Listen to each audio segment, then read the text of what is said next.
सभी को प्रणाम। जय जिनेन्द्र। पिछली कक्षा में हमने संज्ञा शब्दों के अंतर्गत पुल्लिंग संज्ञा शब्दों का अध्ययन किया। पुल्लिंग संज्ञा शब्दों में हमने अकारांत पुल्लिंग संज्ञा शब्दों को सीखा, साथ ही कर्ता के रूप में उनका प्रयोग करते हुए चारों कालों में वाक्य संरचना को सीखा। आज की कक्षा में हम इकारांत एवं उकारांत पुल्लिंग संज्ञा शब्दों को सीखेंगे। प्रथमा विभक्ति में उनके शब्द रूपों को समझेंगे, साथ ही उनके साथ वाक्य संरचना करेंगे। अभी आपकी स्क्रीन पर सर्वप्रथम इकारांत पुल्लिंग संज्ञा शब्द दर्शाए गए हैं। जिन पुल्लिंग संज्ञा शब्दों के अंत में ई की आवाज आती है वे इकारांत पुल्लिंग संज्ञा शब्द कहलाते हैं। अरि, शत्रु, पक्षी, पक्षी, नाणी, ज्ञानी, मुनि, मुनि, हरि, हरि या ईश्वर, प्रभु, गिरि, पर्वत, मंत्री, मंत्री, सेठी, सेठ, हत्थी, हाथी, तवस्सी, तपस्वी, उदही, समुद्र, वावारी, व्यापारी, परमेठी, परमेष्ठी, सामी, स्वामी। अब आप इकारांत पुल्लिंग संज्ञा शब्दों के प्रथमा विभक्ति के एक वचन और बहुवचन में शब्द रूपों को समझेंगे। प्रथमा विभक्ति एक वचन, शून्य प्रत्यय, मूल शब्द गिरि। गिरि में कोई प्रत्यय नहीं जुड़ेगा, लेकिन प्रथमा विभक्ति के एक वचन में गिरि के अंत्य रस्व ई को दीर्घ ई में परिवर्तित हो जाएगा। गिरि एक पर्वत। इसी प्रकार से आप देखिए, मूल शब्द पक्षी, प्रथमा विभक्ति के एक वचन में कोई प्रत्यय नहीं जुड़ेगा, लेकिन पक्षी का रस्व ई दीर्घ ई में परिवर्तित हो जाएगा। पक्षी एक पक्षी। अब गिरि आदि इकारांत पुल्लिंग संज्ञा शब्दों के प्रथमा विभक्ति के बहुवचन के शब्द रूप को देखिए। प्रत्यय जुड़ेगा णो। मूल शब्द गिरि, गिरि प्लस नो, गिरिणो, बहुत सारे पर्वत।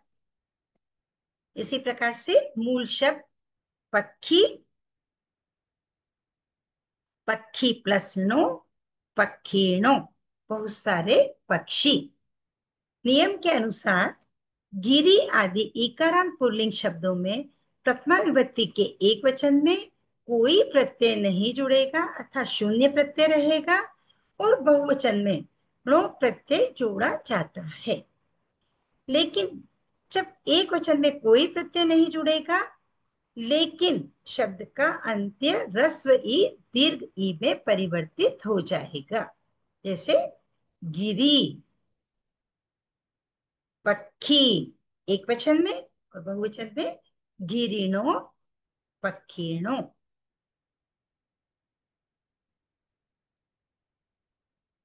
अब आप इकारांत पुल्लिंग संज्ञा शब्दों का कर्ता के रूप में प्रयोग करते हुए चारों कालों में वाक्य संरचना को समझेंगे।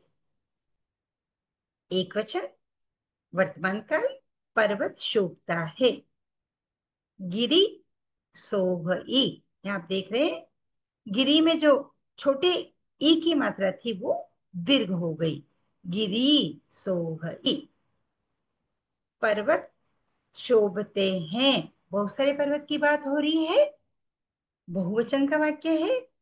गिरि प्लस नो, गिरिणो सोहंती।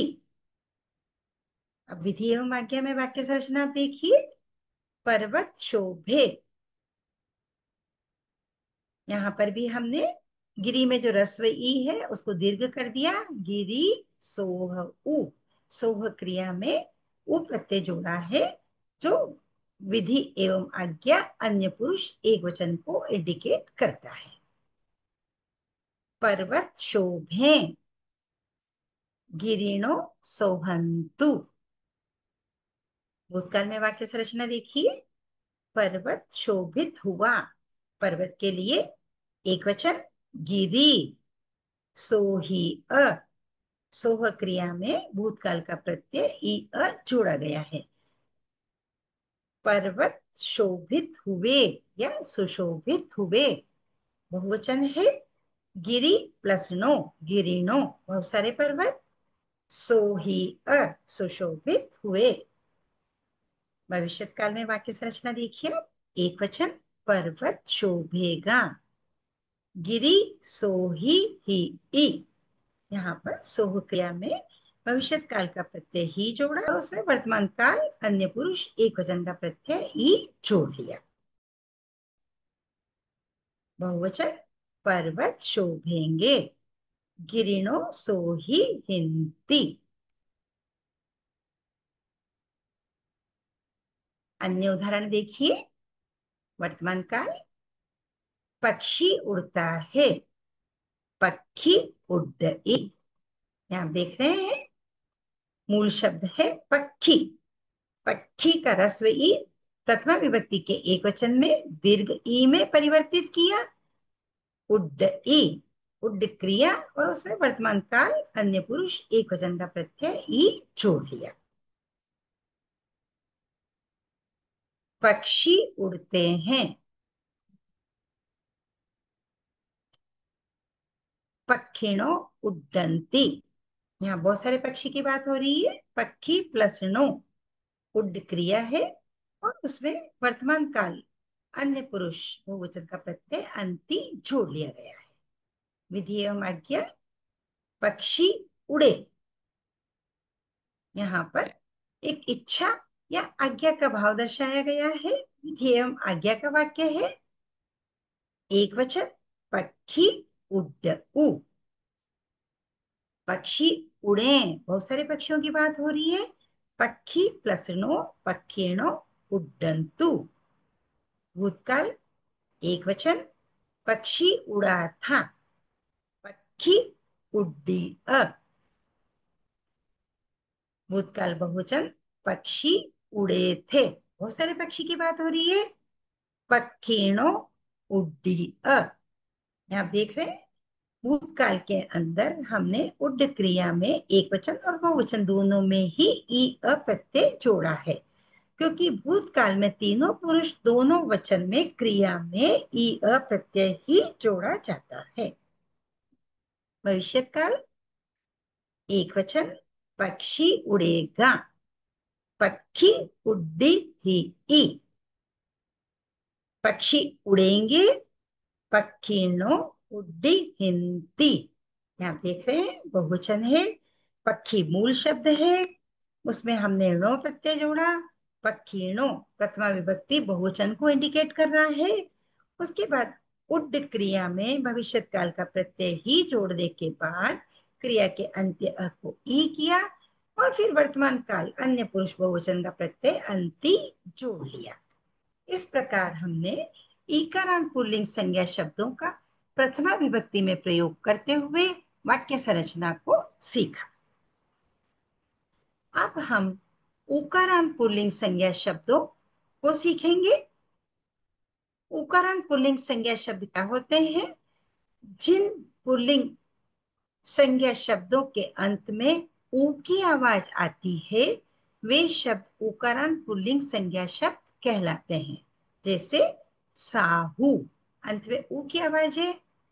तरु, अंत में ऊ की आवाज है। ये उकारांत पुल्लिंग संज्ञा शब्द है। अभी आपकी स्क्रीन पर कुछ उकारांत पुल्लिंग संज्ञा शब्द दर्शाए गए हैं। साहू, साधु, तरु, वृक्ष, धनु धनुष, गुरु गुरु, जंतु प्राणी, पहु प्रभु, बंधु भाई, प्रियु शत्रु। कुछ और उकरण पुल्लिंग संज्ञा शब्द देखिए। मच्चु मृत्यु, विंछु बिच्छू, पीयू पिता, जामाऊ दामाद, भिक्खु भिक्षु, बाहु भुजा, बंधु भाई, केऊ ध्वजा। अब आप उकारांत पुल्लिंग संज्ञा शब्दों के प्रथमा विभक्ति के एक वचन और बहुवचन में शब्द रूपों को समझेंगे। यहाँ हम एक बात समझ लें तो हमारे लिए उकारांत शब्दों से वाक्य रचना आसान हो जाएगी। उकारांत शब्दों में सेम प्रत्यय जोड़े जाते हैं जो हमने पुल्लिंग इकारांत शब्दों में जोड़े थे। जो वाक्य रचना का कंस्ट्रक्शन होगा वो बिल्कुल इकारांत संज्ञा शब्दों की तरह होगा। यानी कि इसका जो प्रत्यय है एक वचन में शून्य और अंत्य ऊ को दीर्घ ऊ हो जाएगा और बहुवचन का प्रत्यय है नो। देखिए आप, मूल शब्द साहू, साहू प्लस शून्य, साहू के ऊ को हमने दीर्घ ऊ कर दिया, साहू। इस तरीके से इसी तरीके से एक वचन का एक और उदाहरण आप देखिए। मूल शब्द है तरु, तरु प्लस शून्य प्रत्यय और जब शून्य जोड़ा तो तरु के छोटे ऊ को हमने ऊ में बदल दिया, बड़े ऊ में, दैट इज तरु, एक वृक्ष। बहुवचन का उदाहरण देखिए। बहुवचन का जो प्रत्यय है वो है नो। मूल शब्द लिया Sahu, Sahu plus no, Sahu no. यानी कि बहुत सारे साधु, दो साधु, तीन साधु, पांच साधु। तरु मूल शब्द, बहुवचन में प्रत्यय जोड़ा नो, तरु प्लस नो, तरुणो, बहुत सारे वृक्ष। साहू आदि उकारांत पुल्लिंग शब्दों में प्रथमा विभक्ति के एक वचन में कोई प्रत्यय नहीं जोड़ा जाता, यानी कि शून्य प्रत्यय। लेकिन शून्य प्रत्यय जोड़ने पर शब्द के अंत्य रस्व ऊ को दीर्घ ऊ हो जाता है और बहुवचन में णो प्रत्यय जोड़ा जाता है। उकारांत पुल्लिंग संज्ञा शब्दों के प्रथमा विभक्ति के शब्द रूपों को समझने के पश्चात अब हम उकारांत पुल्लिंग संज्ञा शब्दों का कर्ता के रूप में प्रयोग करते हुए चारों कालों में वाक्य संरचना को सीखेंगे। वर्तमान काल एक वचन, वृक्ष फैलता है, तरु पसरई। आप देख रहे हैं तरु मूल शब्द है, प्रथमा विभक्ति के एक वचन में कोई प्रत्यय नहीं जोड़ेंगे, लेकिन शब्द का अंत्य छोटा ऊ बड़े ऊ में परिवर्तित हो जाएगा, तरु पसरई। वृक्ष फैलते हैं बहुवचन है, मूल शब्द तरु, प्रत्यय जुड़ेगा नो, तरु प्लस नो, तरुणो, पसरंती। विधेयम आज्ञा, वृक्ष फैले, तरु पसरऊ। यहां देख रहे हैं हमने विधि एवं आज्ञा अन्य पुरुष एक वचन का प्रत्यय उ क्रिया में जोड़ा है, पसर प्लस उ, पसरऊ। वृक्ष फैले, तरुणों पसरंतु। भूतकाल एक वचन, वृक्ष फैला था, तरु पसरीय। भूतकाल बहुवचन, वृक्ष फैले थे, तरुणों पसरीय। मूल शब्द तरु बहुवचन होने से हमने इसमें नो प्रत्यय को जोड़ा, तरु प्लस नो, तरुणों पसरीय। भविष्यत काल, वृक्ष फैलेगा, तरु पसरी ही ई। यहाँ पर आप देख रहे हैं तरु के रस्व ऊ को दीर्घ किया, तरु, फिर पसर क्रिया में भविष्यत काल का प्रत्यय ही जोड़ा, और वर्तमान काल का प्रत्यय ई ऐड कर लिया, पसरी ही ई। बहुत सारे वृक्ष फैलेंगे, तरुणों पसरी हिंदी। कुछ और उदाहरण वाक्य देखिए। वर्तमान काल, साधु विहार करता है, साहू विहरे। साधु विहार करते हैं, साहूनो विहरन्ति। विधेय वाक्य, साधु विहार करे, साहू विहरऊ। यहां देख रहे हैं, वाक्य एक वचन का है। मूल शब्द साहू है, जिसमें छोटे ऊ की मात्रा है। प्रथमा विभक्ति के एक वचन में कोई प्रत्यय नहीं लगता, लेकिन उकारांत शब्द दीर्घ हो जाते हैं। साहू विहरऊ। बहुवचन में साधु विहार करें, बहुत सारे साधु की बात हो रही है। साहू प्लस नो, साहूणो। विहरंतु, यहाँ विहर क्रिया है और उसमें हमने विधि एवं आज्ञा का अन्य पुरुष बहुवचन का प्रत्यय अंतु जोड़ लिया है, विहरंतु। भूतकाल, साधु ने विहार किया, साहू विहरीय। बहुवचन, साधुओं ने विहार किया, साहूणो विहरीय। यहां देख रहे हैं, भूतकाल में विहर क्रिया में एक वचन और बहुवचन दोनों में हमने ई अ प्रत्यय को ही जोड़ा है, क्योंकि भूतकाल में तीनों पुरुष और दोनों वचन में ई अ प्रत्यय ही जोड़ा जाता है। भविष्यकाल, साधु विहार करेगा, साहू विहरी ही ई। भविष्यकाल बहुवचन, साधु विहार करेंगे, साहूनो विहरी हिंती। बहुवचन का वाक्य है, मूल शब्द साहू है और उसमें हमने प्रथमा विभक्ति बहुवचन का प्रत्यय नो जोड़ा है, साहूनो। फिर विहर क्रिया में भविष्यत काल का प्रत्यय ही जोड़कर वर्तमान काल अन्य पुरुष बहुवचन का प्रत्यय अंति जोड़ लिया, विहरी हिंती।